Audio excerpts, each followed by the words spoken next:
മത്സരത്തിൽ പൊന്നണിഞ്ഞ വിഷ്ണുപ്രിയ നാടിന് അഭിമാനമായി പത്തനാപുരംകാരി. കായികമേളയിൽ പങ്കെടുക്കാൻ ആഗ്രഹിച്ചപ്പോൾ നീ ഇതിനൊന്നും കൊള്ളില്ല എന്ന് പറഞ്ഞ് അധ്യാപകർ മാറ്റി നിർത്തിയ ആ പെൺകുട്ടി ഇന്ന് മറുപടി നൽകുന്നത് രാജ്യാന്തര മെഡലിലൂടെയാണ്. നേപ്പാളിൽ നടന്ന രാജ്യാന്തര പഞ്ചഗുസ്തി മത്സരത്തിൽ വെള്ളി മെഡൽ നേടി നാടിന്റെ അഭിമാനമായിരിക്കുകയാണ് പത്തനാപുരംകാരി വിഷ്ണുപ്രിയ.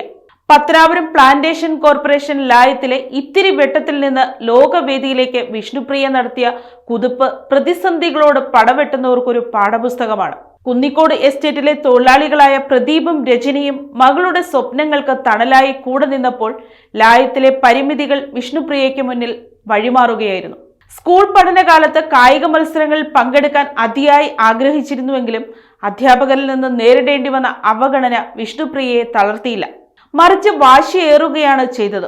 ആ വാശിയാണ് ഇന്ന് രാജ്യാന്തര വേദിയിൽ ഇന്ത്യയുടെ അഭിമാനമായി മാറാൻ ഈ പെൺകുട്ടിക്ക് കരുത്തായത്. നേപ്പാളിലെ മത്സരത്തിന് പോകാൻ പണമില്ലാതെ വിഷമിച്ചപ്പോൾ നാട്ടുകാരും സുമനസ്സുകളും ചേർന്നാണ് സഹായഹസ്തം നീട്ടിയത്.